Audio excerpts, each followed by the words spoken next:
The morning my mother-in-law asked me to leave, she was sitting in the breakfast nook I had paid to renovate, drinking coffee from a machine I had ordered online 14 months ago.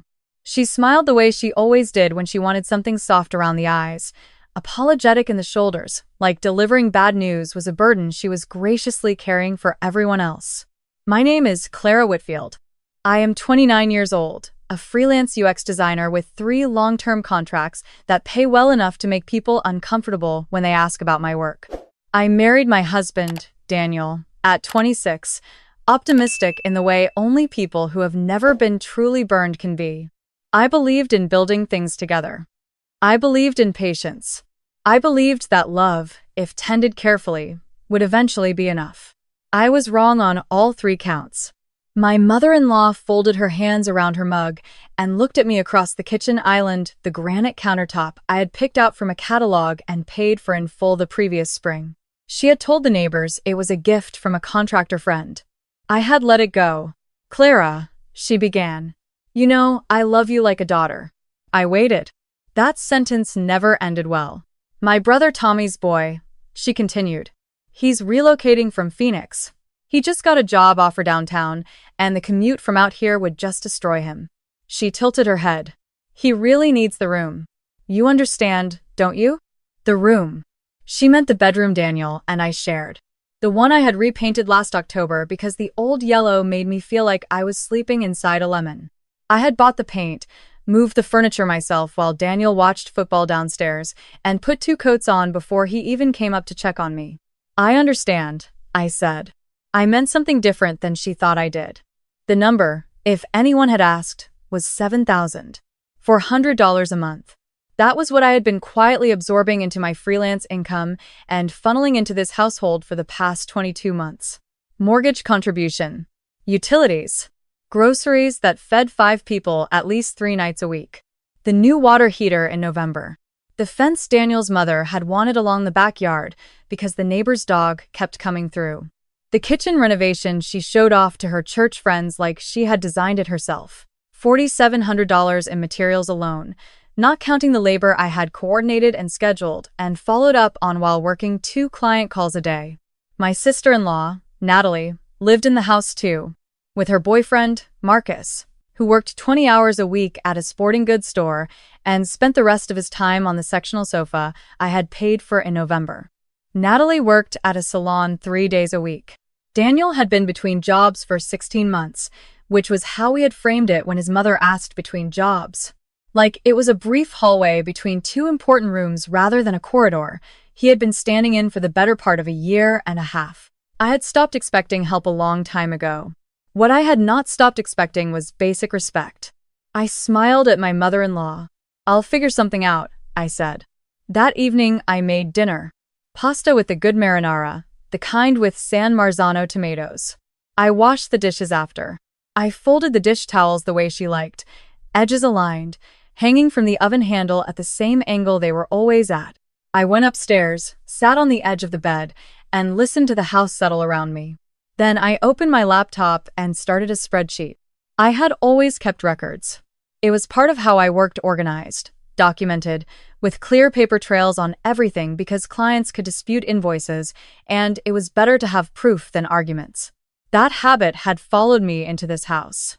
Every transfer, every receipt, every contractor payment, logged by date, amount, and category. 22 months of data, clean and time-stamped, sitting in a folder on my hard drive that I had never had a reason to open until now.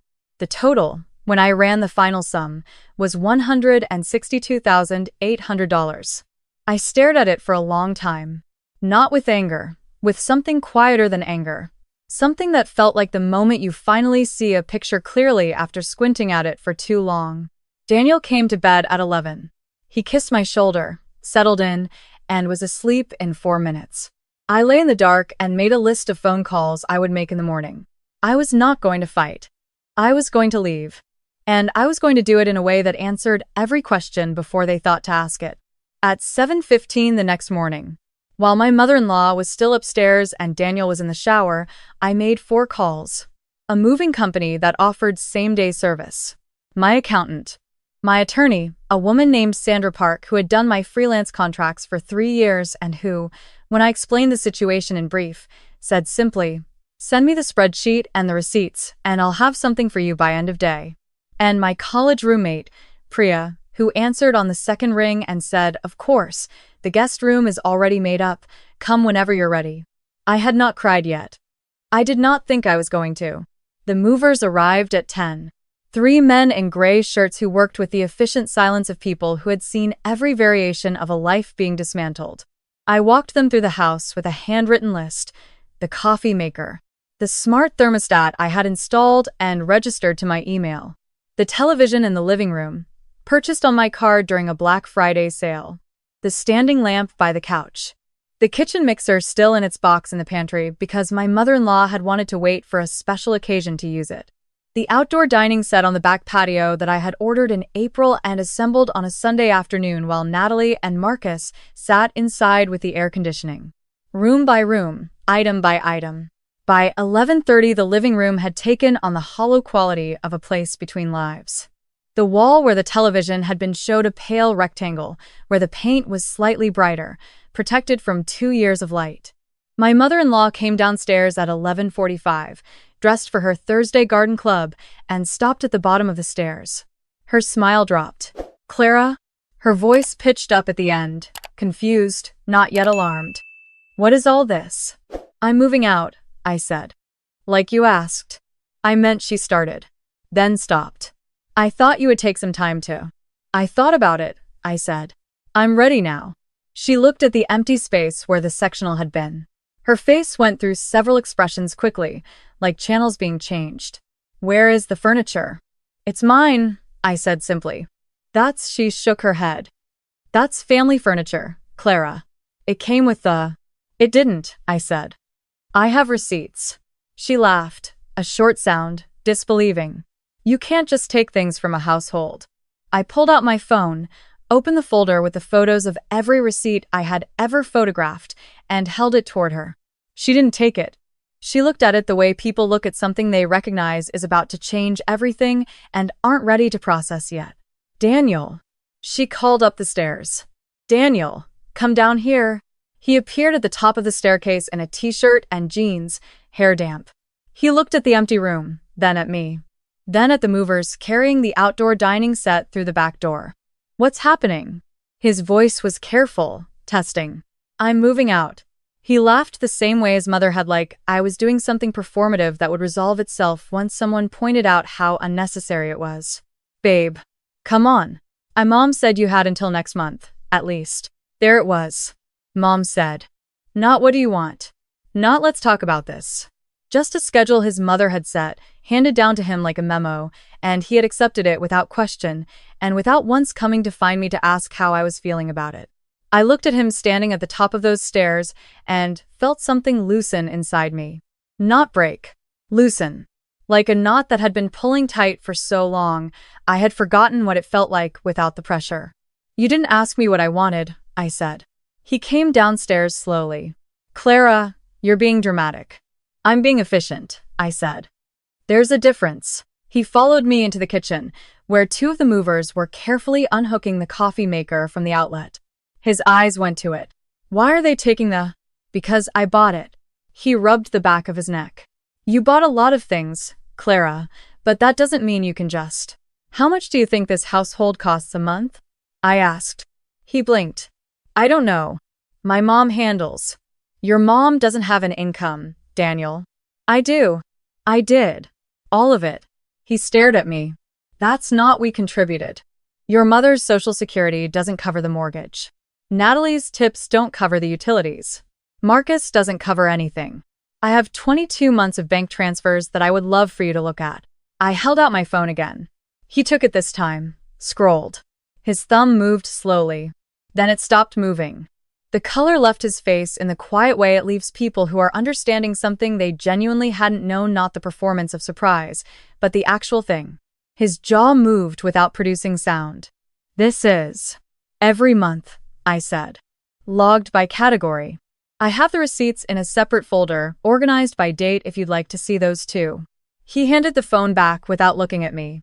Natalie came downstairs 20 minutes later with Marcus and stood in the doorway of the living room staring at the bare walls and floor. She looked at me with an expression I had never seen on her face before, something closer to genuine shock than the vague condescension she usually wore around me. "Is this a joke?" she said. "No," I said. "You're getting the house. You just didn't realize it would look like this." She looked at Marcus. He looked at the floor. My mother-in-law had recovered enough to follow me upstairs while I finished packing the bedroom.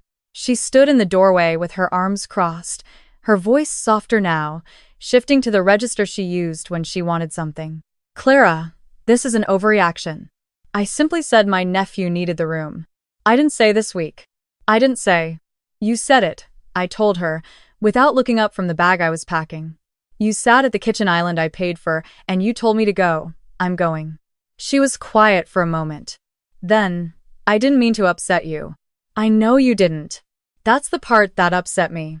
I zipped the bag, set it by the door, looked around the room I had repainted, the room I had quietly made livable while everyone else made other plans, and felt nothing I would call grief. Something more like completion. The movers were done by 2. I signed the paperwork in the driveway, loaded the last box into my car, and drove away without a scene. No shouting. No tears. No dramatic last words at the door. I had already made the phone calls that mattered.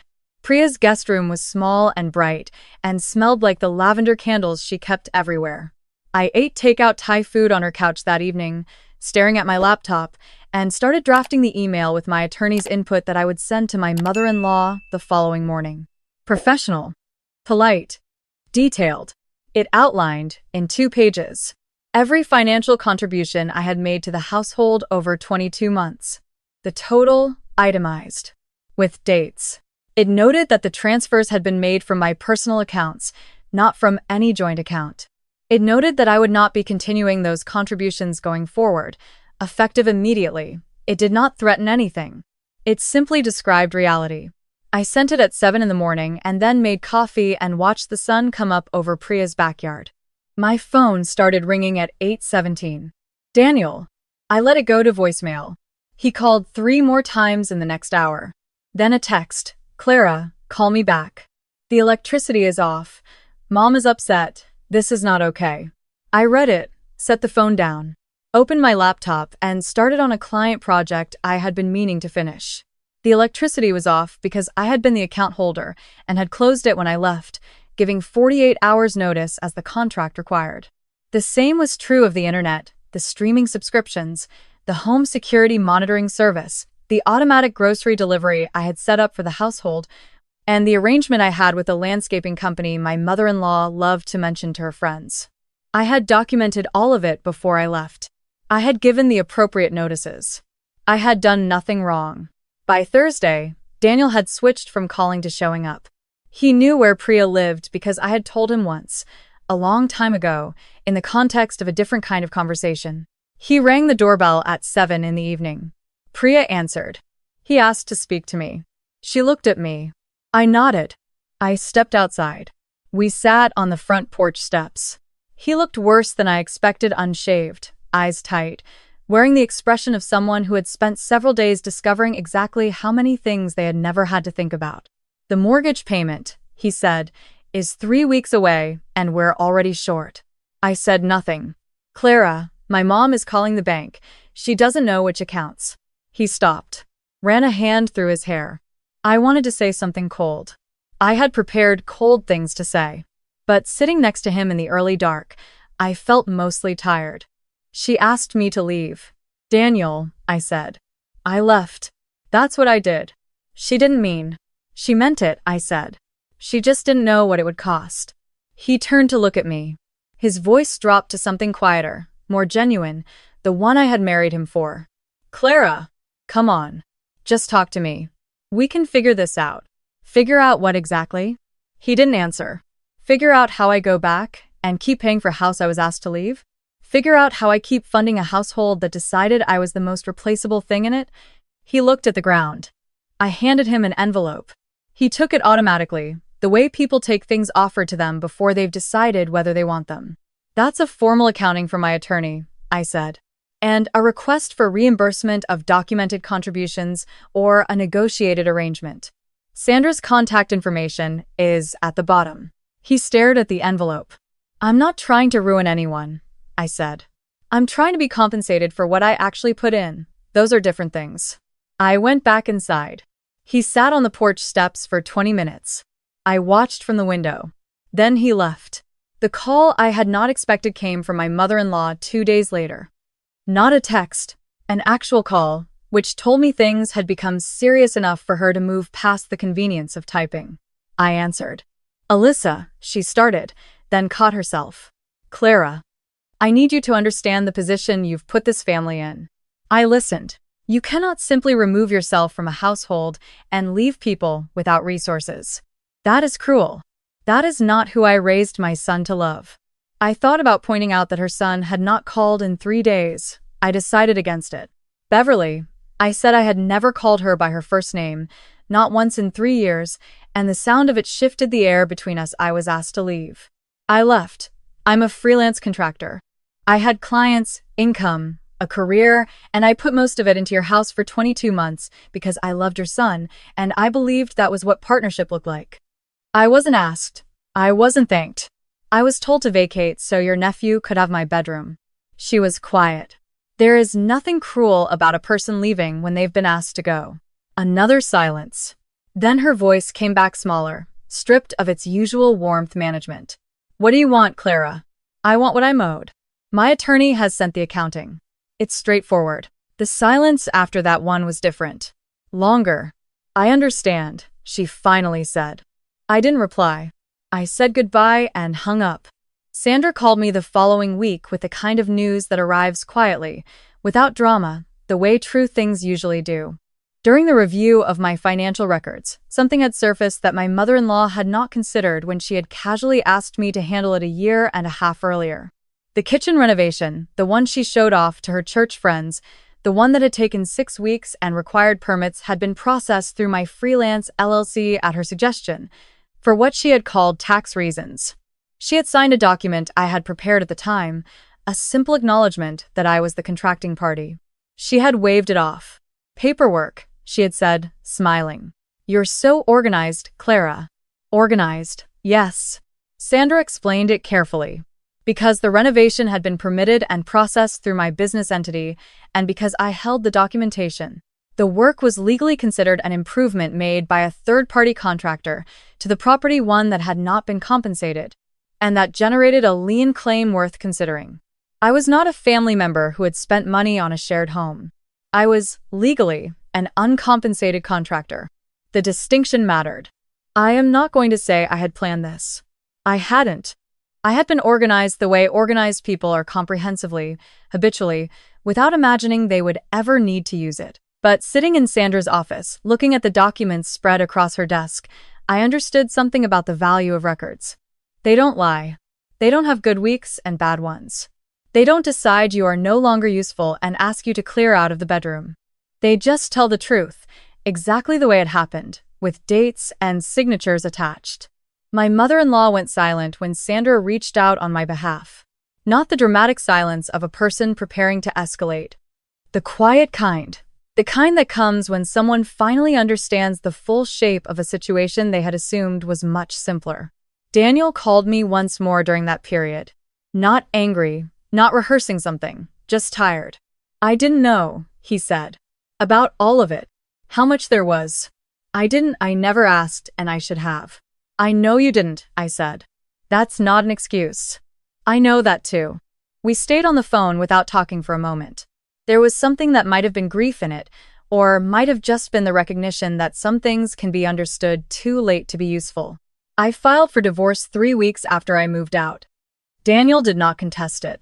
I think on some level, he had always known, even if he hadn't let himself look at it directly, that the marriage had been doing something similar to what I had been doing in that house, one person providing the structure while the other took the warmth for granted.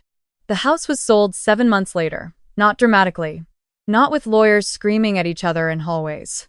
My mother-in-law agreed to a settlement that satisfied the lien claim and offset a portion of what I was owed. The proceeds went toward everyone's debts, which had accumulated faster than any of them had anticipated once I stopped absorbing them. Natalie and Marcus found an apartment across town, a two-bedroom that cost more than they were used to and less than they would have if I hadn't left the furniture. My mother-in-law moved in temporarily with her sister, Tommy's nephew from Phoenix. I learned later from someone who had heard from someone else, had found an apartment near his new job downtown before any of it was settled. He had never actually needed the room. I signed the lease on my apartment on a Tuesday in October, 11 months after that morning at the kitchen island. The place was the top floor of a converted Victorian in a neighborhood I had always liked but never lived in. High ceilings.